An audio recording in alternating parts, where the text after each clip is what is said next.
reverendas irmãs religiosas, caríssimos irmãos, nós escutamos a primeira leitura que nos narra o livro do Êxodo, que nos indica a presença de Deus que se manifestava no Antigo Testamento, sobretudo por meio do trovão, dos relâmpagos, onde Deus se manifestava como o Criador do universo. Ele vai conversando com Moisés, que era ali uma espécie de profeta, intérprete de Deus, o qual falava em nome de Deus ao povo. Deus, portanto, não falava ao homem de modo direto, porque o homem, como nós escutamos, se escutasse a voz de Deus, tremeria de medo, ou se visse a Deus, ele morreria. Mas houve um homem tão puro como Moisés, o qual chegou tão perto do conhecimento de Deus, que quase ninguém do Antigo Testamento foi capaz de ser como ele. Por isso Moisés é o símbolo de Cristo do Antigo Testamento, o qual libertou da escravidão o povo do Egito, que também Cristo nos liberta da escravidão do pecado. Então, existe uma paridade entre Moisés e nosso Senhor Jesus Cristo. Mas ainda, aquilo que Deus pedia a Moisés, ao longo dos séculos antes de Cristo, foi capaz de conduzir o povo eleito para mais perto de Deus. Mas na época de Jesus, existiam esses grupos de judeus, os fariseus, os saduceus, e eles interpretavam a lei cada um de um jeito. Na verdade, eles faziam, era exatamente uma má interpretação. Eles pegavam as palavras de Deus e interpretavam para o seu benefício.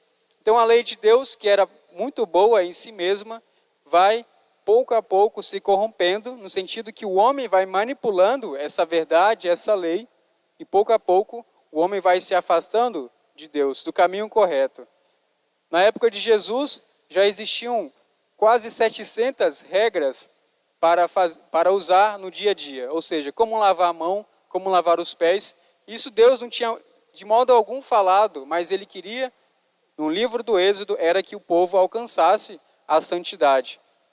O modo do qual nós comemos, nós bebemos, nós nos lavamos, não nos diz respeito ao nosso lado espiritual.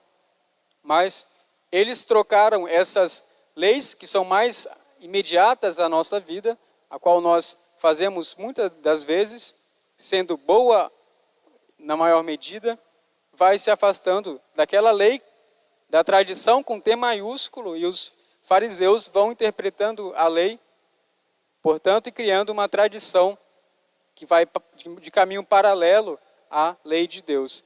Então, eles vão criando algumas regras de vida, alguns modos a seu modo de ver.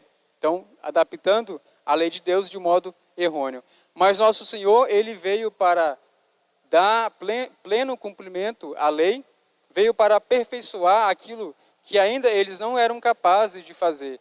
E Deus, em nosso Senhor Jesus Cristo, fala-nos de modo direto. Se no Antigo Testamento nós não podíamos ver a Deus, o rosto de Deus, porque Moisés viu a Deus como de costas. Ele ficou de costas e Deus, ele pôde contemplar Deus dessa forma. Mas nosso Senhor Jesus Cristo, ao se encarnar, deu-nos a capacidade de tocar, de ver a divindade. Nós, quando olhamos para nosso Senhor, assim como Ele nos diz, nós podemos ver o Pai.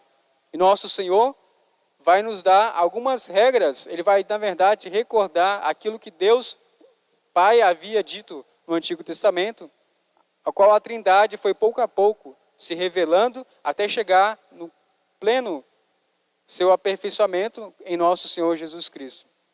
Então, com essa compreensão que foi aperfeiçoando pouco a pouco sobre Deus, Deus que foi se manifestando de muitas formas ao povo e foi pouco a pouco conduzindo até chegar à plenitude da revelação em nosso Senhor Jesus Cristo.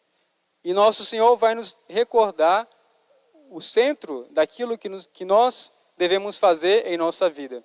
Nós devemos nos adaptar à verdade que nos foi revelada por meio dele, sobretudo guardando fielmente a sua tradição com T maiúsculo, não adaptando essa tradição ao nosso modo de pensar, ao nosso modo de ser. Mas nós devemos ser fiéis e traduzir em obras e pensamentos aquilo que nosso Senhor quer nos indicar. Mas os fariseus que cumpriam a lei aparentemente de modo exterior, não conseguiam completar a lei, cumprir a lei de modo interior, ou seja, no seu íntimo do seu coração. E nosso Senhor, Ele vai nos recordar falando sobre o coração.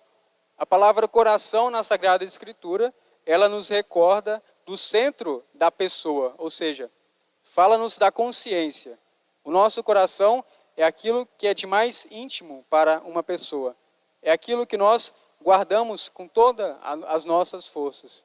E, portanto, é daí de onde surgem, como o nosso Senhor, na parte final do Evangelho, Ele nos diz, daí surgem os pecados. Porque o pecado, ao contrário do que nós pensamos, não surge de modo externo para o nosso coração, para o interno, do externo para o interno, mas ao contrário, funciona de modo contrário, é do nosso interior para o exterior. Quando nós vamos pensando, tendo alguns maus pensamentos, nós vamos fazer o quê? Falar de modo pecaminoso.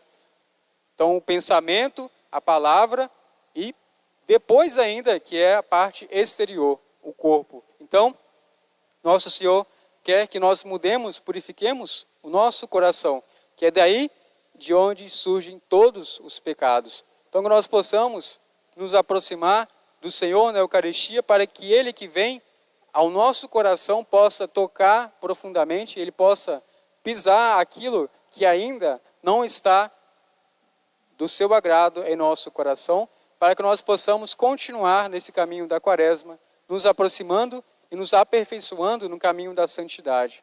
Nós possamos pedir a Santas Perpétua e Felicidade, que hoje nós celebramos, comemoramos também, que elas possam nos dar a amizade perfeita com nosso Senhor Jesus Cristo. Louvado seja nosso Senhor Jesus Cristo. Para sempre seja louvado. Em nome do Pai, do Filho e do Espírito Santo. Amém.